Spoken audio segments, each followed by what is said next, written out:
Unfortunately, all of that was undermined by the anthrax letter attacks, which happened right after the tragedies of 9/11.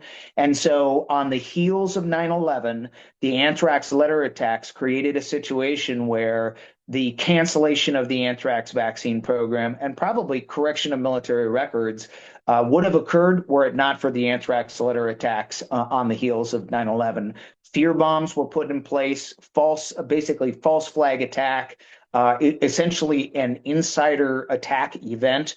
Ultimately, the Department of Justice and the Federal Bureau of Investigation determined 10 years later that the anthrax letter attacks originated from an Army scientist inside Fort Detrick.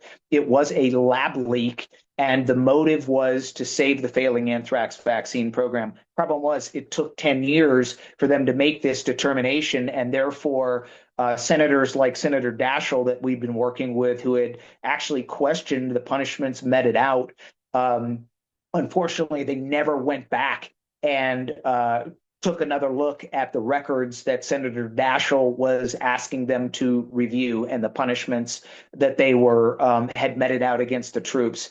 So Senator Daschle, ironically, was one of the senators attacked on Capitol Hill with anthrax, and they were successful in shutting him up. He never asked another question of the Department of Defense, to the best of my knowledge, about correction of military records. And 10 years later, when it was determined that it was an inside job, unfortunately, no elected officials anywhere went back and said, okay, how about that anthrax vaccine program that you were going to cancel 10 years ago, and minimize use of the vaccine and develop a doctrinally coherent way of dealing with these threats in the future?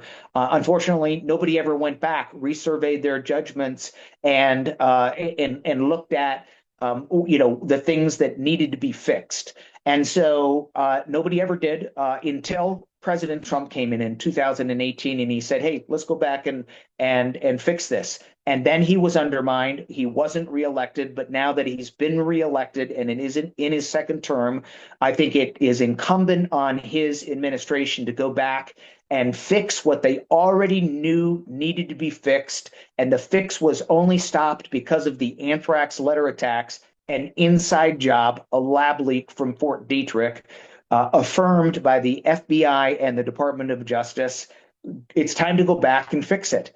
They're doing the honorable right thing for COVID era veterans. Every justification is there to go back and do the right thing for anthrax era veterans also.